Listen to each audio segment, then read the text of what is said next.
All right, everybody, we're going to talk about the ultimate offer formula and the simplest framework for you to make a solid pitch that works. Now, this is going to be a perfect training for you if you want to convert more sales from your videos, if you want to convert better on webinars, whether they're live or recorded, and if you are in writing your sales letters and you want to actually make the pitch and have the pitch work feel non-salesy and have the customer actually happy when you deliver the pitch. Also, if you ever felt nervous about making the sale, and if you've ever put off writing copy or trying to make a pitch because you have a little bit of mental resistance around it. So the bottom line is that this very simple framework can actually revolutionize the way that you sell and ultimately make your conversions a lot better and make the process of selling more enjoyable for both you and your prospects and your customers. So before we begin, I want to start with some really good news.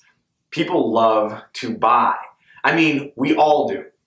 Our culture, as a matter of fact, really celebrates the fact that when we buy things, it's almost like we just did some kind of accomplishment, right? Each purchase is almost like an accomplishment. So he with the most toys has truly won the game, at least in the perception of modern society, right? And that's good. People like to buy, and that psychology is in your favor. The bad news now is that we're all brainwashed to believe that selling is bad. Oftentimes we pull our punches out of fear that people are going to be angry with us. It's okay, it's totally normal. And of course, society loves to buy, but they hate to be sold. Now, we've all heard that axiom. Now, here's the deal. The reality of the situation is that selling is actually good, but being an a-hole about it is bad. So here's what we're going to do. I've broken down this training into a few sections, as you can see behind me. The first section is preparing you to actually make a pitch and make a sale by getting your head right and de-weirdifying any beliefs that you might have around selling. Second, I'm going to show you how you can actually give you some closing scripts and samples and structures that you can deploy immediately. So part one, let's get started with number one, and that's preparing for the close. First thing you got to do is you want to get your head right. You've got to understand that your mind is one of the biggest obstacles that you can have to making a sale. And the second thing we want to do in order to avoid making people angry is we always want to deliver results in advance and deliver value before the pitch. The third step in this process is going to be you knowing and identifying their objections before you ever start pitching. If we can get all three of these things done by the time it comes for you to make the pitch, the resistance will be a lot lower, your job will be a lot easier, and you won't have to really feel weird about it at all. Now, let me show you some concrete examples, okay? Getting your head right. First of all, let's talk about that. The number one reason that you don't close is because you're afraid. I know. There's a little bit of overly bluntness there, and it might seem a little bit aggressive, but it's true. Okay, here's the thing. You're going to worry about what if they get mad at me, right? What if they, and that's normal, But what if they get mad because you've sold them too hard? That's another thing. Or maybe you've had some experiences in the past where you were in sales and people were just unkind to you, right? I've certainly had that. Now, there's always the fear of what if they say something bad about you? What if they just talk badly about you on the internet? Which, of course, nobody ever does that, right? And I mean, everybody online is friendly, said nobody ever. Now, what if they say no? I've seen so many people in print, video, webinars be afraid to make the pitch because they were worried that somebody was going to say no. So they would rather just stay in that limbo period or process and just keep following up with them, and that's going to actually mess you up completely. So what if they get mad? Well, first of all, if they get mad, well, here's the deal. The first rule to combat this is simply to don't be an a-hole when it comes to selling. If you're following rule number one, which is don't be an a-hole, then they probably won't get mad. The fact of the matter is that if you're worried about this and you're actually friendly to people and you're genuinely helping them before it's time for you to make the sale, then you're probably not really at risk of people getting angry at you or speaking ill of you. And you're just letting the fear control you. Here's something that I really want you to understand if you're pulling your punches and you're not selling to the best of your ability because you're afraid people will get mad at you for trying to make a living. It's literally like sitting down and writing those clowns a check. If you're worried that someone's going to speak ill of you and somebody's going to say something that you might not like or that they don't like you and someone's going to talk bad about you on Facebook, and because of that fear you are deliberately or subconsciously not selling to the best of your ability, it's literally like sitting down and writing a check to pay to the order of haters out to the sum of like $1 million or whatever it is, right? Now, it's exactly like writing a check, but this is a unique way to look at it, but it's true. Okay, here's the thing. If you're doing that, you're stealing money from your family right now.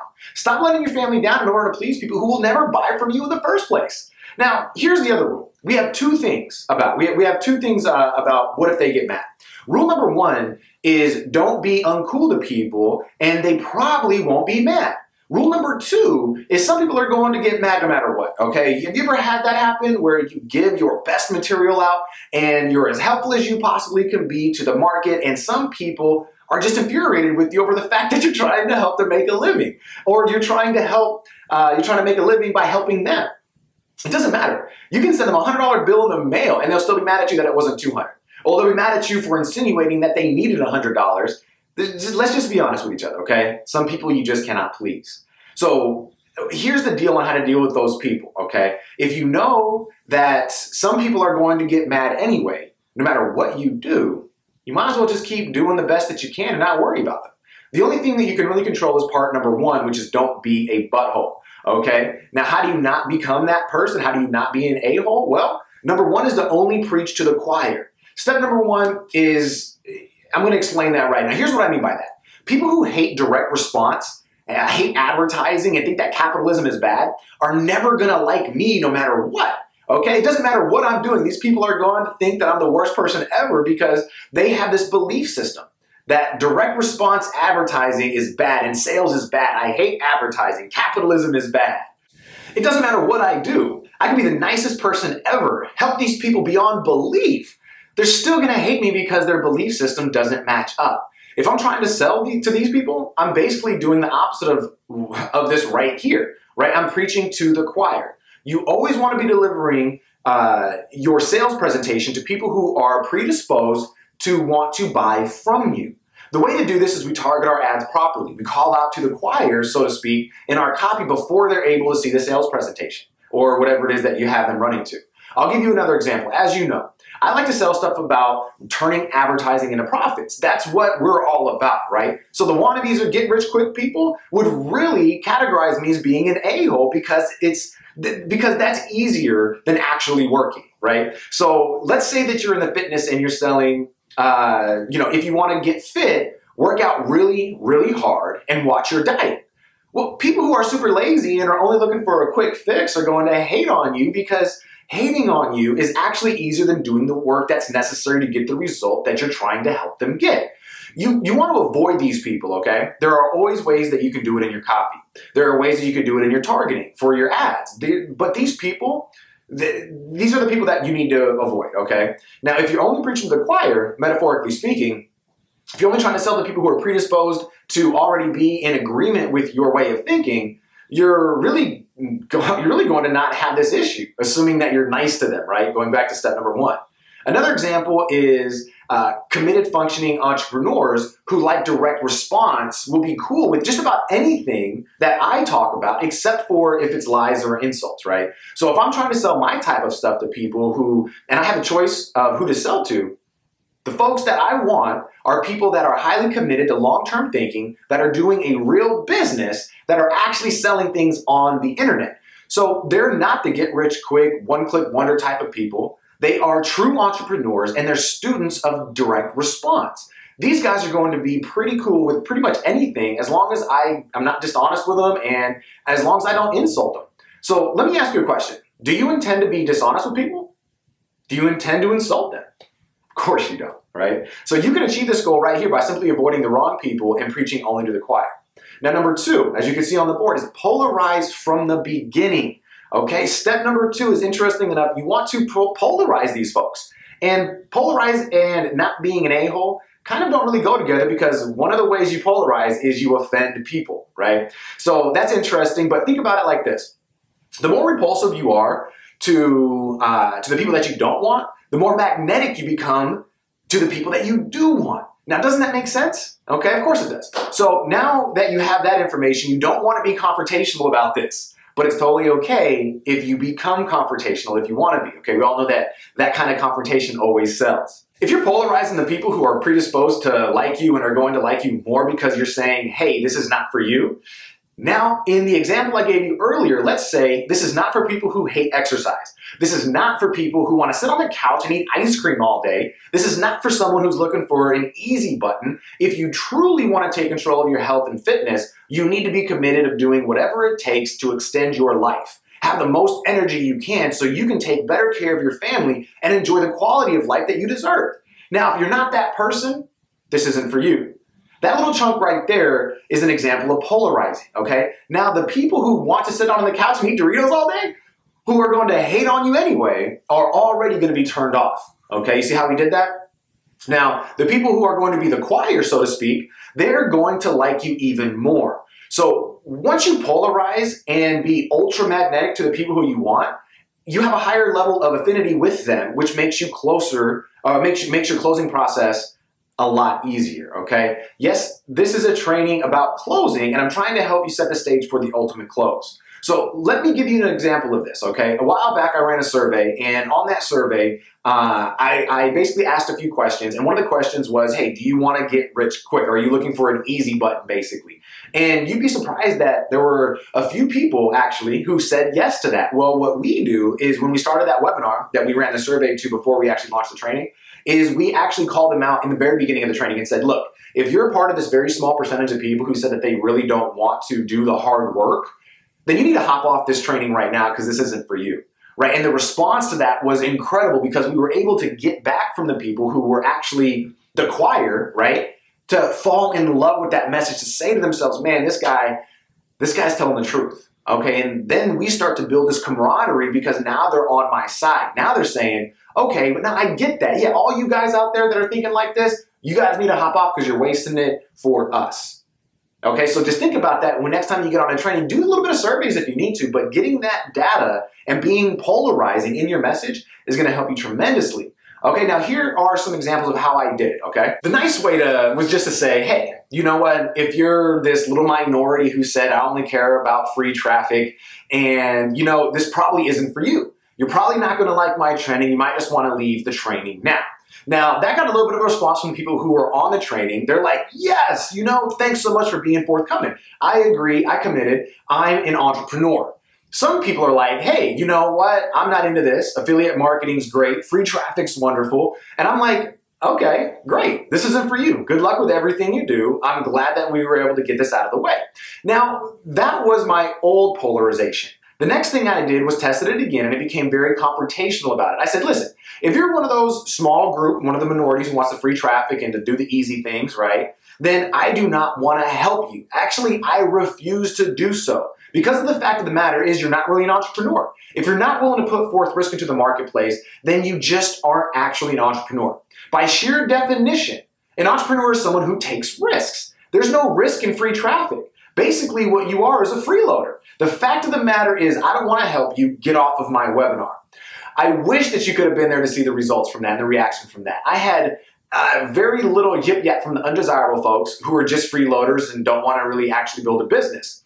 But the real people that I did want, the group of people who genuinely wanted to be able to get better at advertising and run a real business instead of just get rich quick, dumb schemes, they went crazy for this, okay? They loved it. They rallied around the principle like it was a rallying cry battle against those who were solely responsible for the decimation of society, okay? It was absolutely unbelievable. It's a classic example of polarization at work.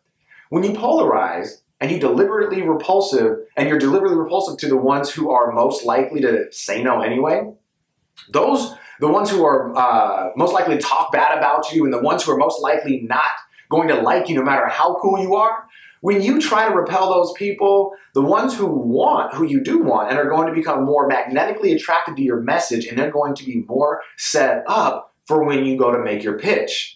This is ultimately about making a pitch, so stay with me, okay? Okay, now step number 3, going down the same vein, is be brutally honest, okay? Now, if you have a bit of fear around what's gonna happen if they find out that I'm gonna make my pitch, and are they gonna get mad at me for selling or whatever it is, what you wanna do is be straight up and brutally honest with them about the fact that you're going to try to sell them something. This makes it a lot less uncomfortable for you when it comes down to actually make a pitch. Even if this is a video sales letter, a webinar, a group sales presentation, or whatever it is, if they know that you're going to be making an offer, and you're not going to have to make any pressure around that, right? You're not going to actually feel like you're sneaking it to them. Let me go into some language examples around this that have really worked for me. Now, this is an example, right? I think that Some of the best advice out there is do unto others as you would have them do unto you. I don't know about you, but I would like it when people are upfront with me about their intentions. If you and I are working together, I want you to be upfront with me about your intentions. Because of that, I'm going to be upfront with you about mine. In this video or webinar or whatever it is that you're going to be presenting, I'm going to show you how to X, Y, and Z so that when we're done, you'll really know how to A, B, and C. Now, obviously, that is just results and stats that I'm giving you right now on topics. It's a variable there, okay? At the end, though, I'm going to offer you my product. I'm not going to be obnoxious or disrespectful about it, but I am going to do the best that I can to show you how valuable it is so you'll try it. Now, some people don't like that. That's okay. I understand. If you're one of those people, then just go ahead and hang up or leave the webinar page right now, or just be sure to leave when I start talking about it. Here's what's interesting about that. That just gave me total permission to really sell as aggressively as I want to at the end. Once I'm done doing our first critical step, which is deliver genuine value before you ever make the pitch, then that way you genuinely help people. You've demonstrated that you can help them by actually helping them, and it makes everything a lot easier. If you do that, sure, some people, who would have never bought from you anywhere are going to leave, or they're just not going to buy. That's okay. Because the ones who are the right people are going to appreciate you that much more because you are one of the only people, instead of this, if not the single only person in your marketplace who was actually upfront and cool to them, which is never done. Remember, most buyers are very, very jaded. Everyone feels like they've been mistreated. They're highly skeptical. So the cooler that we can, be to them, the greater the trust is going to be with us. It's like the circle of goodwill. It's always coming around, okay? So let's talk about the haters. Another reason why you might not be selling is because, to the best of your ability, is because of the haters out there. People who are saying bad things about you or who might say bad things about you. Apparently there are haters all over the internet, but let's be honest, about 90% of the internet are filled with haters. Well, here's the deal, okay? Unless you are completely invisible and totally unknown, people are gonna say bad things about you. It's just the way it is, okay? People have said bad things about Gandhi. They've said bad things about Mother Teresa. If you pick up the most beloved figures, if you look up any of those figures in history and start Googling them, you'll find that people are saying bad things about them. Just pick a deity of choice, religious leader of choice, philanthropist of choice. It does not matter who they are. There are people out there saying terrible things about these people. It doesn't matter what you do. There are going to be people out there that are going to say bad things about you. We have to assume that's just the way people are doing business, okay? So go figure, especially on the internet, when there's really no repercussions, and they could do so under the veil of any anonymity, right? So here's how to deal with it. Number one, make sure they're not right.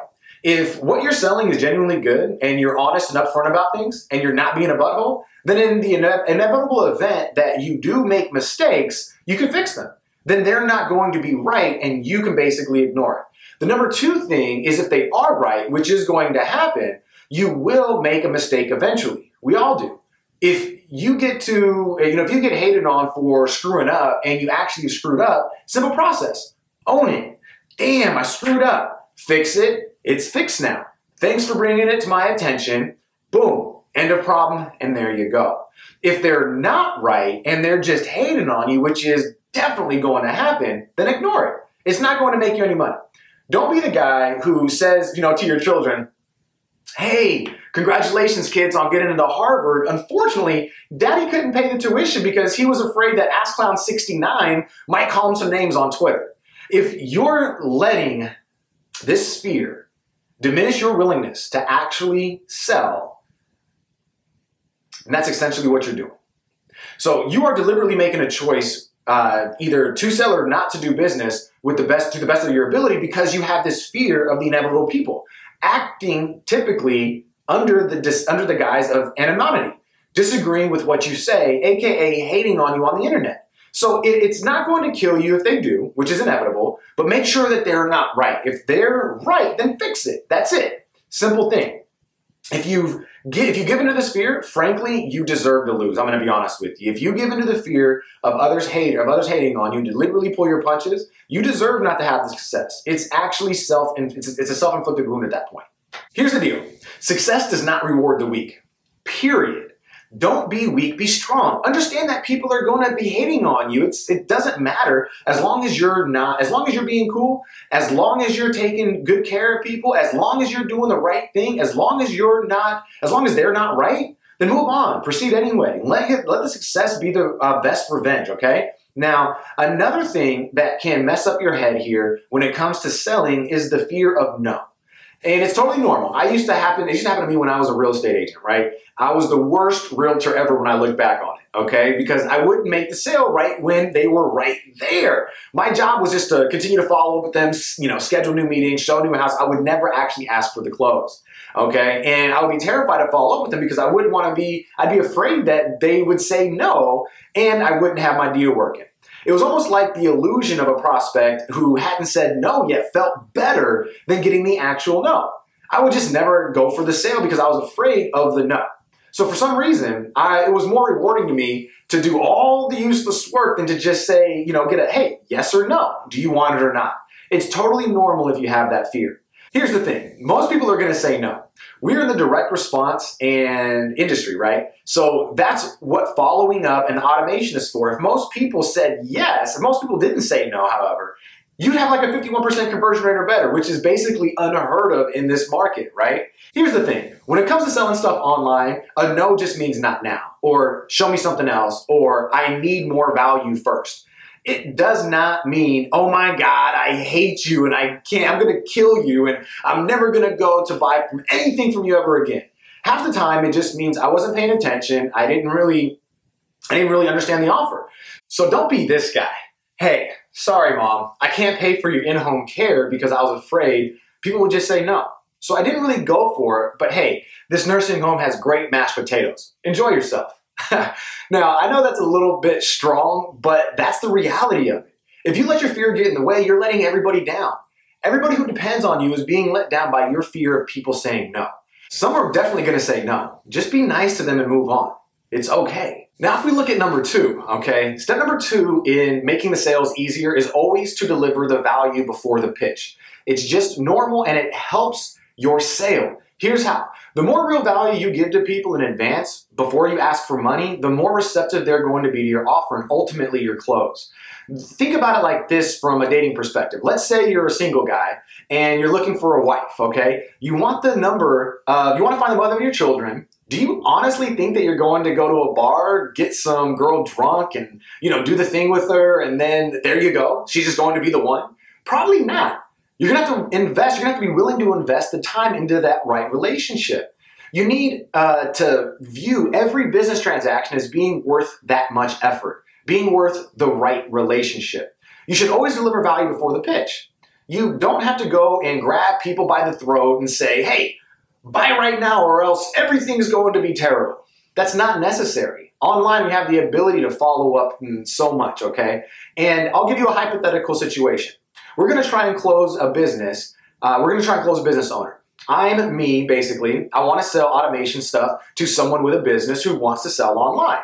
What I should really do is recognize, okay? If the guy wants to sell stuff online, there's all kinds of stuff I can help him do. There's all kinds of things that, he needs to do in order to sell stuff online. He needs to get traffic. He needs to capture leads. He needs to create compelling offers. Let's say that I showed him how to do these 3 things. He opted in for a free report. I give him some videos. Here's how to get some more traffic. By the way, now that you've got some traffic, it's probably a good idea to capture some leads. Instead of just sending them straight to a buy page, it usually works better if you're going to try to sell them on something. Here's a way to actually structure those offers so that they're compelling. If I help him do all this stuff, the next logical thing that he's going to need to do and likely want to do is now start automating his sales and his fulfillment and follow-up. If I help him get all of these things in advance of the sale, he is going to, by very virtue of gravity, want this from me, okay? I could be like, hey, how's all that stuff going? He could say, pretty good. You know what? How would you like it if it was automated now so you can make everything a little bit more consistent? Man, that would be great. Okay, do you want me to help you do it? Sure. Boom. Plain and simple like that. And that's literally the way that we walk people through our process, okay? So that would be the whole pitch. It would be relatively simple, and guess what? You can actually do all this stuff, okay? You should do all this stuff. The fact of the matter is people online don't usually buy immediately anyway. People on webinars don't usually buy immediately either. Have you ever done a webinar and closed most of them? Probably not. It's normal. They need more value. The more value you can give to people in advance of the sale, the easier the sale is going to be. The third step now, as you can see on the board, is know your objections beforehand. Everybody's going to have objections. That's a fact, okay? Here's the thing though, if you don't address them before you make your offer and before you close, all they're going to be thinking about while you're actually selling them is those objections. You could be showing them the coolest thing ever, and they could be, it could be totally unbelievable, and their entire mind is going to be focused on, yeah, but what about this, or what about that, right? Here's the thing, you want to address them before they close. You do it during the part where you're actually delivering value. You can also address them in the close itself, and you'll definitely address them after the close in the stacks that I'm going to show you how to separate in this training. So by the way, if I were trying to sell you a course on how to close things, I just did it to you. I just brought up the objections. What if they get mad at me? What if they say bad things about me on the internet? What if they say no? Those are the three biggest objections when it comes to sales. The entire chunk here could be modeled and turned into a pre-pitch value delivery, which is 100% overcoming the objections. The name of this is to really understand what their objections are and overcome those objections before you ever make the pitch. Otherwise, they're going to be worried about those objections. So here's a summary of the steps so far, okay? First of all, you got to get your head right. Number one reason why you don't close is because you're afraid. What if they get mad? What if they say something about me on Facebook? What if they say no? I demonize these objections, by the way. Okay, pulling your punches because you're afraid people will get mad at you for trying to make a living is like sitting down and writing them a check. You're stealing money from your family when you do this. Rule number two, some people are going to get mad. Next thing you're afraid of is people saying bad things about you, right? Unless you're completely invisible and totally unknown, people are definitely going to say bad things about you. Don't be the guy that says, congratulations on getting into Harvard, honey, but daddy can't pay the tuition because I was afraid of AskClown69 might call his name on Twitter, right? I'm demonizing the objection. I'm also genuinely helping you overcome it. Hopefully this helps you not to worry about the haters as much. And like we mentioned earlier, if they didn't say no, you'd have a 51% or more conversion rate or better. And that makes the objection a lot easier. You're like, oh gosh, maybe everybody else has the same problem I do and it's not so bad. Of course it's not so bad. No one gets 51% conversion rates or better. That's crazy. I'm helping you overcome those objections before making the pitch. Now I assure you, there is no pitch in this presentation, but I really set you up for one. Now, that's how you do that. All right, so the final part is gonna be the close formula.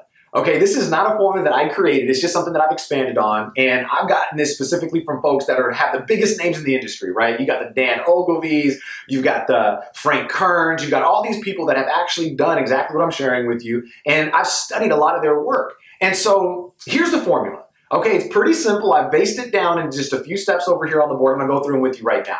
Number one is here's what I've got. Okay, number two is here's what it'll do for you. Number three is here's how it works. 4, here's what I want you to do next. Next is here's why you should do it now, followed by here's why it's safe and smart. This is where you would do like a guarantee or an anti-guarantee, which I'll get to in a second. And then you can add optional bonuses, boosters, you can add scarcity, and then finally you want to recap what you said. So let's go over the here's what I've got. Okay, if I was selling a tomato planter, I would say something like, today I want to tell you about an exciting new way to plant rows of tomato plants. I'm leading into the here's what I've got. It's a new machine called InstaRow. If you want more tomatoes with less digging, this is for you.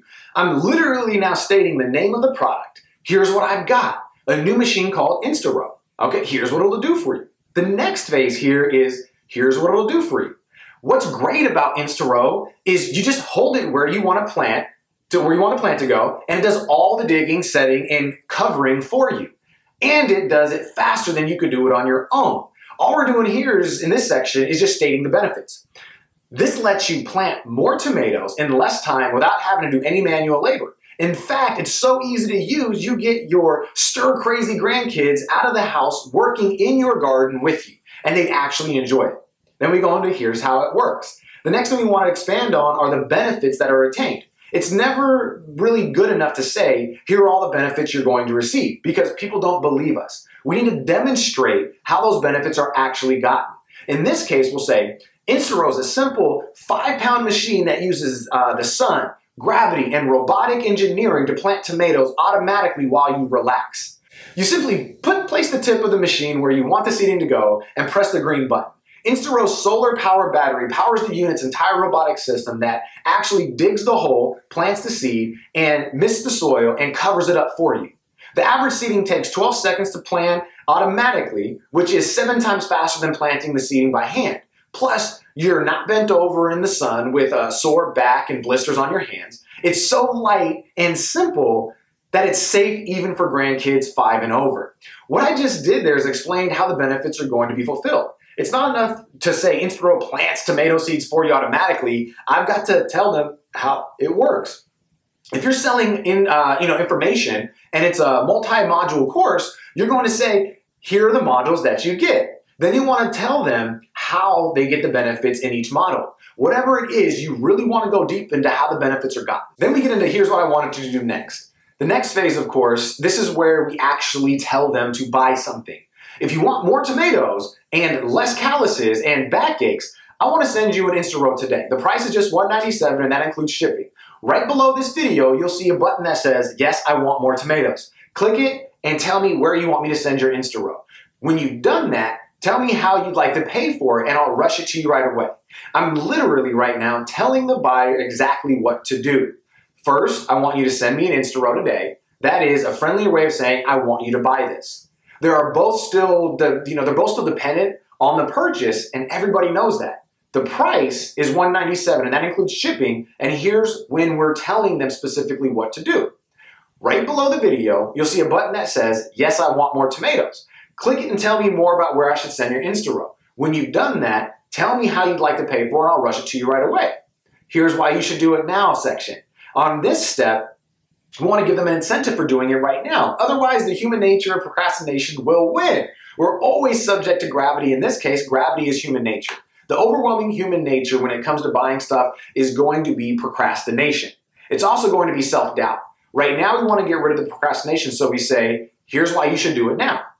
We could use price as one reason why, but if you're using price, we would say, this is part of a special promotion. The price is going up in X days. Now, if you're going to use something like that, any sort of deadline-based thing, you need to make sure the deadline is actually real. You do not want to have a fake deadline. Another way to do it, you could put down a countdown timer on your page that actually reflects someone to an expired thing, to an expired page when the countdown timer hits 0. There are several little applications like that out there, right? One of them is like Countdown Monkey being one of them. Whatever it is, it's got to be real. If it's not real, you're probably violating some regulations and you're going to lose credibility with your audience. Deadlines work when you make them real. One thing is going to be price, right? Okay, so another thing might be supply. This doesn't involve a deadline. It does, however, need to be real. You would say, we only have a limited number of InstaRows in stock. They take roughly 5 months to produce because they're built by hand. If you delay, you might not be able to get this opportunity for another 5 months, and tomato season will be over by then. In this case, we're giving them an implied time constraint based on supply. If it's logical and it's true, it's got to be true, obviously. If it's logical and true, use it, okay? You need to use everything that you can. In this case, we're using supply as a reason they should order right now. We could actually stack these two. You could give a discount and you could talk about the limited supply. Now that's making both of these to not double in power. That's making both these double in power, which compound, which is great, okay? So another thing that we could appeal to is ego.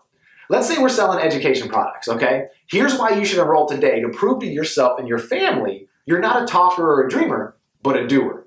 Another way to sell against frustration, you could say, sure, you could put this on, you could put this off, but what's that going to get you? More calluses on your hand, more backaches, less plants, less tomatoes, a smaller crop, not as many fresh salads, not as many cans of tomatoes for the fall or for the winter. You get the idea though, okay? We can sell against anything that they don't want to do. Now, here's why it's safe and smart. Our next phase is here's why you should do it now, right? We need to reassure the buyer that it's a good idea to do it now. This phase is basically, here's why it's safe and smart. One way that we could do that is we could say, plus, InstaRow offers you an additional or an unconditional 100 plant guarantee. Use it to plant 100 seedings, and if you can bear to part with it, send it back for a full refund. We'll even cover the shipping. That's a classic money back guarantee. Notice that we're not saying you have 30 days to check this out. I'm actually going to go deeper in my guarantee. Instead of saying your satisfaction guaranteed, I'm saying, hey, use it to plant 100 seedlings, and if you can bear to part with it, send it back for a full refund and we'll even cover the shipping. Always try to make it, one better than you possibly could make it. Put yourself in the shoes of the prospects and find out how you're going to be able to put the person at ease, how you're going to be able to make them happy, how you're going to be able to make them feel safe in the ordering process. For selling something like this, like a tomato planter, as you can tell by the copy, which is of course a demonstration copy, it was designed to sell typically to an older person with grandchildren. Well, they don't want to be hassled by paying for shipping, right? So they've heard a 30-day guarantee before, and we're making it even more tangible. Try it for 100 plants, and if you can bear to part with it, we'll even cover the shipping. Always do your best when creating the copy. And then we got the anti-guarantee. What if you don't want to offer a guarantee, okay? What if you want to be repulsive to people who you don't want and magnetic to the people that you do? In some industries, there are people that buy stuff fully planning on getting a refund. It's true, okay? They buy it anyway because they like it and they want to, satisfy their curiosity, and they move on to the very next shiny object, right? So the internet marketing world is often synonymous with the get-rich-quick world. In that world, lots of people buy things and read them and never do anything. They get a refund so they can continue to buy the next one. In that case, you want to be repulsive to the customers you don't want. You might want to use something called the anti-guarantee. Here's how you would word it for the Insta-Row buyers. Insta-Row is for committed and serious gardeners only. If you're a dabbler or pretend gardener who's not fully committed to the wonderful hobby, then it would not make sense to ask about it. Then it would not make sense to ask for a refund policy. We don't offer one because the only reason you wouldn't want to keep it is because you didn't use it. If you're not going to use it, please don't order. Let the real gardener have one instead. They sure would appreciate it, and so would we. You'll notice here that we're repulsive to the people who aren't going to use the machine, but someone who views themselves as a serious tomato peeler or planter, they'll be like, man, I don't need that. I'm a serious and real tomato gardener. It's almost like, the appeal to the ego right there. Those are the main steps in the ultimate close formula. Now we have ways of making this even better, right? So we have like what we're going to talk about now, which is the bonuses and boosters, which are only optional, but the number one is bonuses and boosters. So a bonus is obviously, a bonus. A booster is another reason why they should go ahead and order now. It's usually going to be a price cut or something, right? It boosts response, hence the name booster. We can say something like, but if you order today, I have great news. As a part of the special promotion, we're taking $50 off the already discounted price and letting you have Insta-Row for, say, $147, okay? That's a booster. I have dropped the price to boost the response. It's not a bonus, it's a booster. I've done something to boost that response. It's why we call the name booster. Now we can also stack that, right? We can say, plus, when you take us up on this generous offer, you'll get a second Insta-Row for free. Now I've added a bonus, okay? I've cut the price, added a bonus after making the close, which was preceded by goodwill and genuinely helping someone. You see, all this stuff comes together and it really makes a difference in the selling process and makes it more effective. And this is how it looks with scarcity. Our next thing that we want to do is add scarcity if you can do it legitimately. Please don't make this stuff up. If you're going to take away the offer, you have to really take it away. You can do it with an automated fashion or deadline timers with like Infusionsoft and other cool things like that, and putting redirects on your pages and smart links and all that kind of stuff, okay? Scarcity works. That's the bottom line. It works. That's why everybody uses it. You just don't want to abuse it. Use it properly like you would want someone to use it on you. You would say in this case, but there's a catch. We just presented our Insta-Row offer. We presented the bonuses and stuff. Now we say, hey, but here's a catch. The discount and the extra Insta-Row for free is only available for X amount of days, minutes, or weeks, or whatever it is. For some reason, I usually always do the 4 days. It just seems to work best, okay? I've never really put any planning into that or really, tested any other things, but it works pretty darn good. So I've never tested against anything else like I mentioned, but it does work very well. If we were to use the 4 days, we say, but there's a catch. The discount and the extra Insta-Row for free is only available for 4 days. Or you can limit the quality, right? You could say something like, this offer is limited for the first 31 customers only because we don't have enough inventory to match demand for more. You could also combine those and say, this is limited to 4 days or the next 31 customers, whichever comes first. This formula right here is the ultimate formula for making an offer. Now that we've broken it down into a little process and you know how every step works, and you've seen the scripting for each step, there's literally no reason why you can't restructure an offer following the same formula to get more sales today. That's especially if you go into this offer not being afraid of the people who are going to say no and not worrying about the people who are going to get mad. You proceed making this offer by really helping the customer in advance of trying to sell something.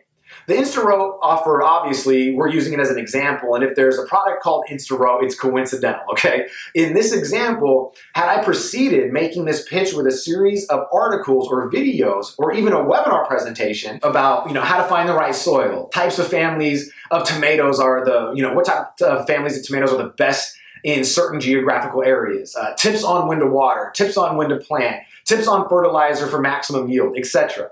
And then made this pitch, of course my conversions would be a lot higher because I would have whetted their appetite for more tomatoes. I'd have gotten them really engaged in the hobby of gardening, and I would have demonstrated authority and capability and trustworthiness by genuinely helping them. The offer formula is great by itself, but in combination and being genuine with genuine value prior to asking for the sale, it's unstoppable. Okay, I hope you enjoyed this training, and I look forward to hearing the results from you soon.